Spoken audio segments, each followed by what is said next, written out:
Okay, so this is the windshield of the bus that I was driving on Friday afternoon late, and it was a very quick, violent impact. This is the object that came through the windshield, um, and it came in at about 60 miles an hour because I know how fast I was going. And obviously, the video in there indicates my speed. Just changed lanes there, just south of 520, and I did a speed check, make sure I was compliant. It came in, as the video depicts, a pretty good clip.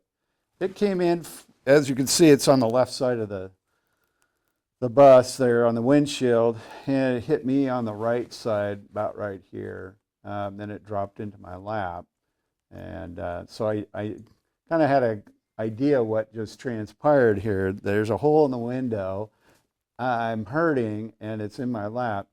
The I'd have to say that having the wind knocked out of me was probably a lot of why I was making a lot of noise about that. Trying to get my breath going. There was a certain amount of pain, and I also noticed that as I slowed down, the blood was dripping down my face because glass shards had impacted me. So once we got the bus stopped off the side of the road, the coaches helped me secure the bus. Pull the parking brake, put it in neutral, had them get on the phone to call 911 because we have two-way radios in there. I was kind of out of district, so I'm pretty sure it wasn't going to work. I heard a lot of chatter of some other drivers having some difficulties. So there's one picture of me sitting in the driver's seat with the windshield in front of me with the hole in it. Then as we got out of the bus, one of the coaches had taken this piece of metal and put it on the dash, and I stood up and I go, that's going with me. I need that. So anyway, we got into the stretcher, and the fire department was put me in the back, and I said, oh, hang on a minute. I got to take a picture. A good friend of mine actually had a pretty serious accident just south of I-90 on 405. He was hit significantly. He suffered a lot more damage than I did, but he took a picture with his feet on a gurney in the fire department of state patrol. I going, oh, I got to get this so I can show it to him. I was like, hey, look at me.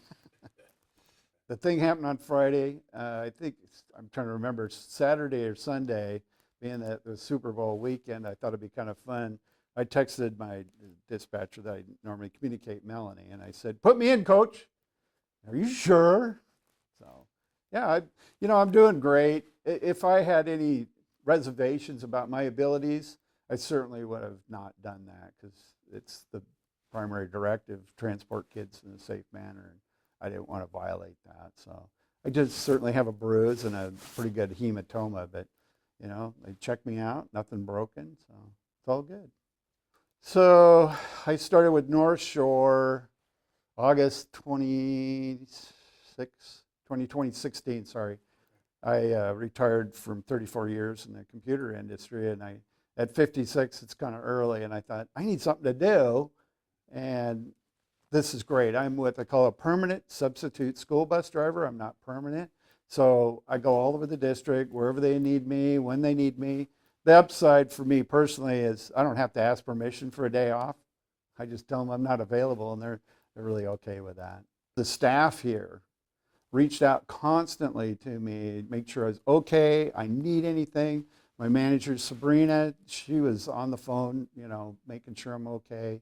The driver trainer, Maureen, was checking on me. The dispatchers are checking on me. Our office manager, they're all, that was heartfelt, I tell you.